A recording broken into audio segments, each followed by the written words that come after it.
राष्ट्रीय स्वयंसेवक संघ के सरसंघ चालक डॉक्टर मोहन राव भागवत जी।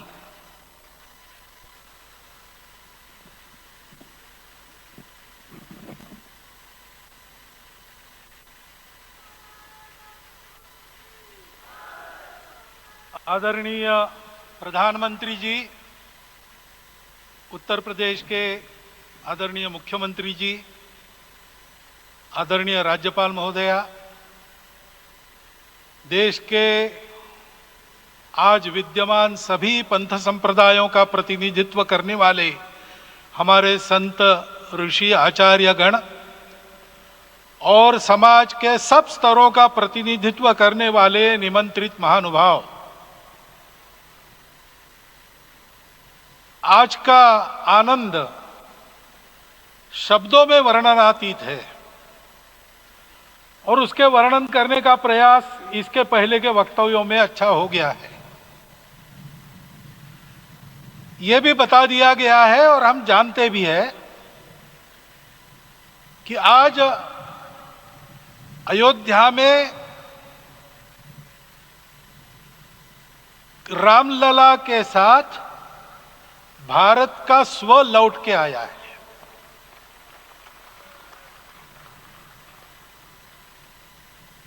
और संपूर्ण विश्व को त्रासदी से राहत देने वाला एक नया भारत खड़ा होके रहेगा, इसका प्रतीक आज का कार्यक्रम बन गया है।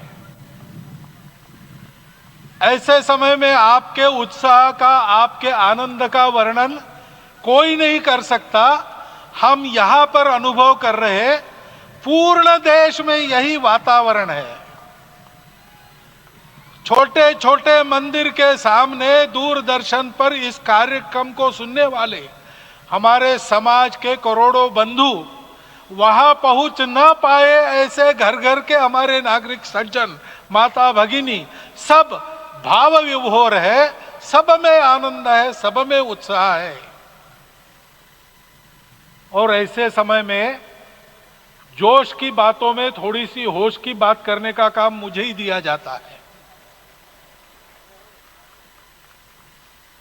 आज हमने सुना कि इस प्राण प्रतिष्ठा महोत्सव में पधारने के पूर्व प्रधानमंत्री जी ने कठोर व्रत रखा।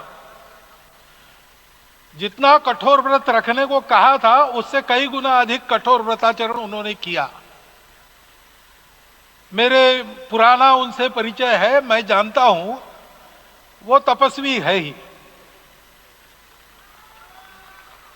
परंतु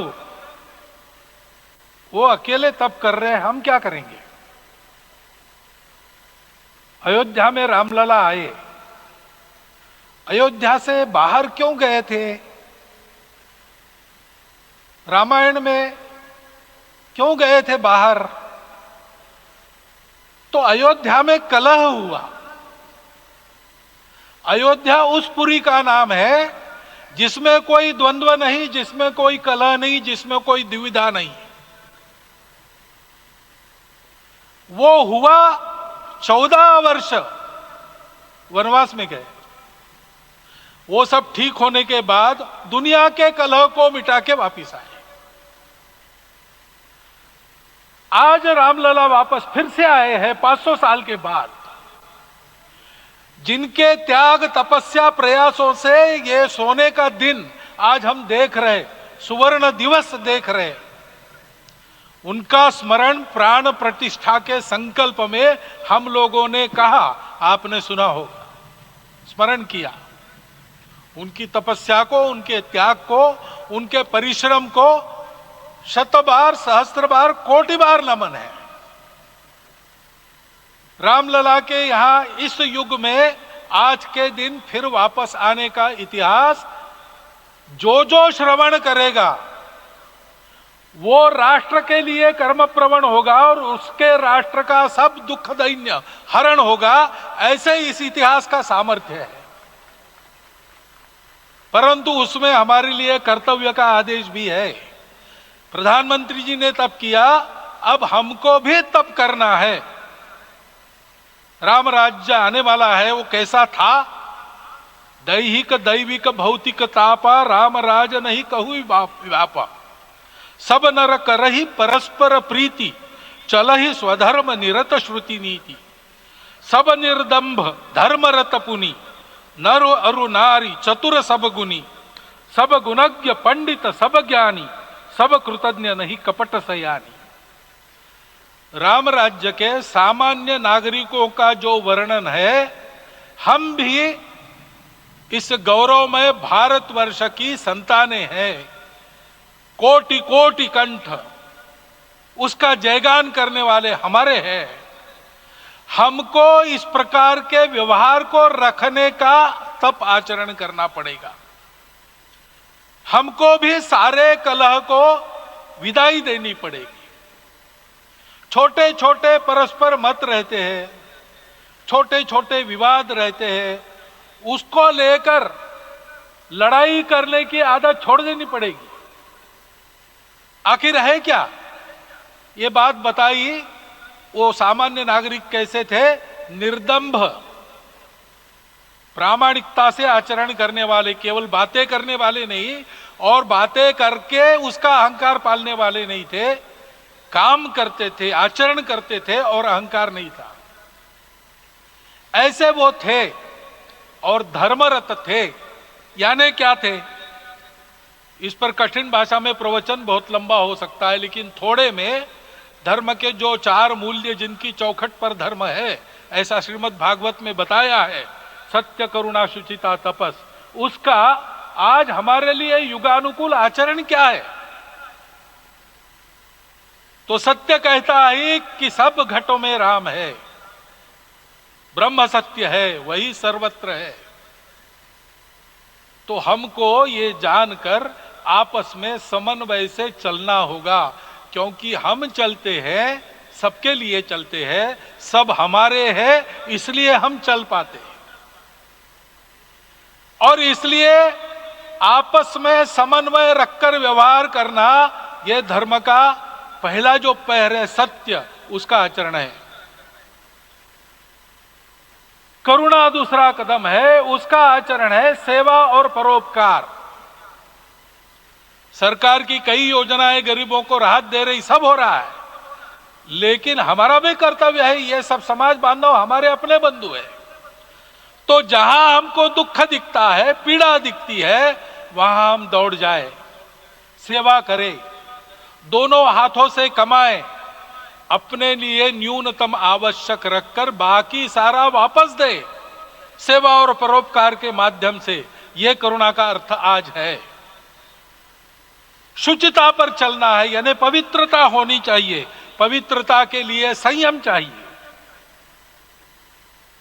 अपने को रोकना है। सब अपनी इच्छाएं, सब अपने मत, सब अपनी बातें ठीक होंगी ही ऐसा नहीं, और होगी तो भी अन्यों के भी मत है, अन्यों की भी इच्छाएं हैं। और इसलिए अपने आप को संयम में रखते हैं तो सारी पृथ्वी सब मानवों को जीवित रखेगी। गांधी जी कहते थे, earth has enough for everyone's need but it cannot satisfy everyone's greed. तो लोभ नहीं करना, संयम में रहना और अनुशासन का पालन करना, अपने जीवन में अनुशासित रहना, अपने कुटुंब में अनुशासन रहना, अपने समाज में अनुशासन रहना। सामाजिक जीवन में नागरिक अनुशासन का पालन करना। भगिनी निवेदिता कहती थी कि स्वतंत्र देश में नागरिक संवेदना रखना और नागरिक अनुशासन का पालन करना, यही देशभक्ति का रूप है। इससे जीवन में पवित्रता आती है। और तपस का तो मूर्तिमान उदाहरण आपके सामने आज दिया गया। व्यक्तिगत तपस तो हम करेंगे, सामूहिक तपस क्या है? संगच्छध्वम संवदध्वम संवो मनांसी जानता। हम साथ चलेंगे, बोलेंगे आपस में, उसमें से एक सहमति का संवाद निकालेंगे, एक ही भाषा बोलेंगे, वो वाणी मन वचन कर्म समन्वित होगा और मिलके चलेंगे, अपने देश को विश्व गुरु बनाएंगे। ये तपस हम सबको करना है। 500 वर्षों तक अनेक पीढ़ियों ने लगकर परिश्रम करके प्राणों का बलिदान देके खून पसीना बहाकर आज ये आनंद का दिन सारे राष्ट्र को उपलब्ध करा दिया। उन सब के प्रति हमारे मन में कृतज्ञता है। मैं यहां बैठता हूं तो मेरे मन में विचार आता है कि मुझे बिठाया, मैंने क्या किया? वो तो जो उन्होंने किया उसका प्रतिनिधि भी मुझे बनाया गया है। उस प्रतिनिधि के नाते मैं ये अवदान स्वीकार करता हूं और उन्हीं को अर्पण करता हूं। परंतु उनका ये व्रत हमको आगे लेके जाना है। जिस धर्म स्थापना विश्व में करने के लिए राम का अवतार हुआ था, उस धर्म स्थापना को अनुकूल स्थिति अपने आचरण में अपने देश में उत्पन्न करना, यह अपना कर्तव्य बनता है। रामलला आए हैं हमारे मन को आह्लादित करने के लिए, उत्साही करने के लिए, प्रेरणा देने के लिए, साथ साथ इस कर्तव्य की याद दिलाकर उसमें कृति प्रवण करने के लिए आए हैं। उनका आदेश सर पे लेके हम यहां से जाए। सब लोग तो यहां आ नहीं सके, लेकिन वो सुन रहे, देख रहे। अभी इसी क्षण से इस व्रत का पालन हम करेंगे तो मंदिर निर्माण पूरे होते होते विश्व गुरु भारत का निर्माण भी पूरा हो जाएगा। इतनी क्षमता हम सबकी है। इसका मैं एक बार स्मरण देता हूं, आप सबको धन्यवाद देता हूं और मेरे 4 शब्द समाप्त कर